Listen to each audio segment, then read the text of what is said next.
Danny Vegas time, Danny Vegas world. We are back. I guess we're in color now. We're in color. I guess now, we crossed over into the Emerald Forest. Yes. We woke up after the Twister. That's just gonna drive me crazy. I was watching myself, and I'm like, no. Anyway, so, hey, we did a little black and white on that segment one. We did. Kicking it old school.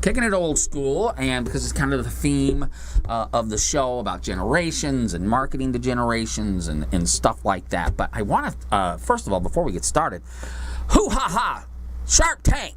Nicole Taylor Sharp, welcome to your new slot. The first week of the month is now going to be full Nicole Taylor Sharp, and we welcome you to this slot. Yeah. And if I do First Thursday, I've got big shoes to fill. Shout out to Phil. Shout out to my fire starter. That fire starter is setting fires in other worlds right now. Setting fires on YouTube, last I've seen, and Twitter. Yes. So we're still hot in the studio. We are. Because it was that hot. But anyway, best of luck to our friend, the fire starter, Jody Rocco. Keep the feet to the fire, baby. In the free world. That's right. Keep rocking the free world. Now, I have to talk to Ann Dean. I haven't really solidified whether she's going to move into the second week slot. Hope she does. And then we have a new girl to find. I don't know. We're not in any hurry. I think she'll just fall ass backwards in our lap because she will have to be kind of approved by the whole One Lucky Gal team because One Lucky Gal is part of the show. I know it's the Danny Vegas live show, but it's all kind of melds onto the platform. So we don't know who she is, and I really don't even have anybody in mind at this point. But we were happy to accept applications at oneluckygal.com. That's the number one, luckygal.com. That's right. What One Lucky Gal is, for those of you watching that aren't familiar with it, it is a brand new lifestyle and peer recognition platform that was started up between Danny Vegas, myself, and the fabulous Ann Dean Rose of Add Hair and Makeup. That's right. And it's all about helping women in Las Vegas feel incredibly lucky.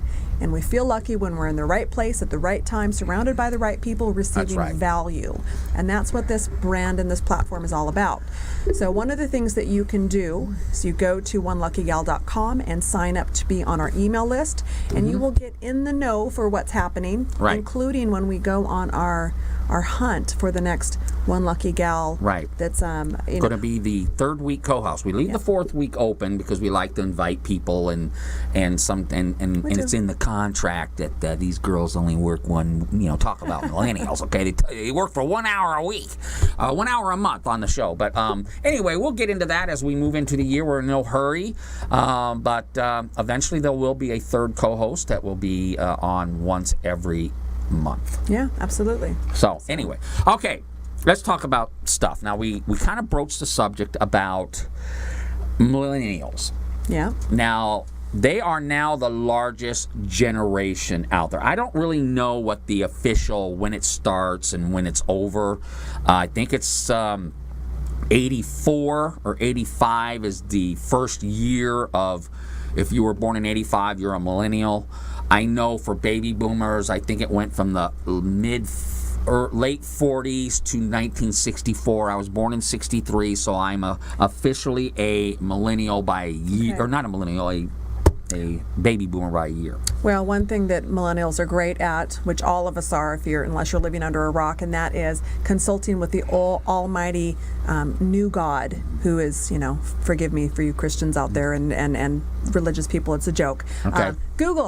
Google doctor, Google God, Google authority, Google professor, all of that. So millennials, according to Google, born between 1982 and 2002.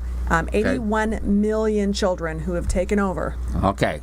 So there it is, from 1982. 81 million of you.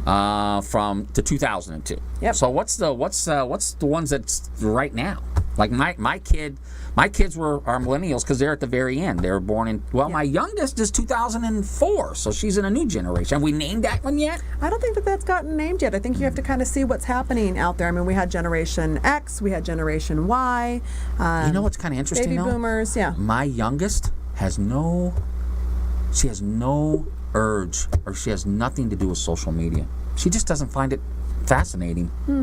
You know, she just doesn't. She doesn't have any pages. Then I would say, FaceTime's about the only thing. as a marketer and a watcher of demographics and analytics, you keep an eye on her to see what does interest her, because that is the one sure thing about social media, about media, about marketing. It is always changing and evolving, and as we go further and further into the future, the pace of change is so rapid. It is light speed. It is nanoseconds. Well, so you got to pay attention to that. That's right. And to get back to the millennials, this is what I love about millennials, okay, is they really take a process and really can slim it down. They really look for the easiest way to get from point A to point B. The course of least resistance. The course of least resistance. Why are you doing it that way when all you have to do is this, this, and this?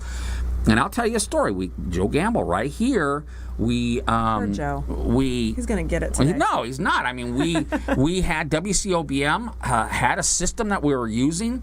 He kind of looked at it and scratched his head for about 4 months, and then finally said, "Why are you doing it this way when you could just do it this way?" Yeah. And of course, it took another 3 months for us old timers to finally say, "Okay, what are you talking about?" Okay, your adaptation rates kill me. Right. Kill me. So, and you look and so us old guys take forever to make a decision, where millennials are just plugging stuff in and moving forward. But I think that's part of it. I mean, that is part of growing up with the apps, with the cell phones, with the instant gratification, instant macaroni and cheese, instant Velcro tennis shoes. I mean, that is what it is. It's about instant gratification, and it's not necessarily a bad thing. No. If you can convert that to what Joe did, which is questioning authority, questioning the status quo, and deciding, can we really slice that loaf of bread better than it's been sliced for the last 100 years? Yeah, and that's exactly it. Hey, why are you slicing the bread once at a time? Yeah. When you could just. Why are you using the knife to slice the bread? Don't you know that laser, high pressure, air, water cannon can just. It's going to be amazing, and this is what I'm going to be interested in. Okay. Over the next 20 years, is how these millennials are going to break politically. Are they going to break, hey, I want to work hard and be rewarded for that so that I can live a lifestyle that I want? Or are they going to be like, hey, you know what? We should also just kind of collectively work together, and none of us should be rich. All of us should just be kind of here. There's such a chasm. It's going to be interesting which way. Yeah, there's such a chasm right now. I mean, was it Chamberlain that said if you're young and not a liberal, you don't have a heart, and if you're old and you're not conservative, you don't have a brain? Right. Something like that. So the younger ones do tend to lean more liberal, and I mean, Bernie, if that election wasn't stolen from him by the Clinton old school, we're not going to start that again. No. Bernie resonated, and he was very, very socialistic. But when socialism hits the realism of the fresh air, it doesn't tend to work out the way that folks thought it was going to work out. So it'll see, because I think millennials adapt so quickly to change. Right. For as much as you old guys out there like to talk about the snowflakes and needing their safe spaces, they adapt really quickly, a lot quicker than you.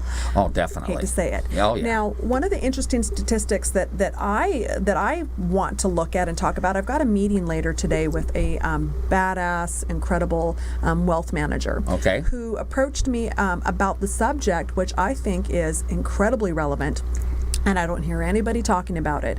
But those 81 million millennials that are coming up, they are taking the place of who? The retiring boomers. Right. Now, the retiring boomers, they make up a massive percentage of the employers in the U.S. right now. The U.S. economy, the second largest employer after government, state, city, jobs, are small business employers that are making up 40% of folks. Right. And they're retiring. And the succession plan for what they're doing with those businesses, there's a glut that's going to be coming on to the economy in the next 20 years of businesses either going to the younger generation, being sold off, or closing the doors, and that's something to watch. Interesting, because I don't think a lot of millennials, they'll look at maybe their father's business and like, I don't want to work 40 years behind that. That just sucks. I'd rather just go to Tahiti for a couple of years. I got an app for that. We'll be back for segment 3. Right after this.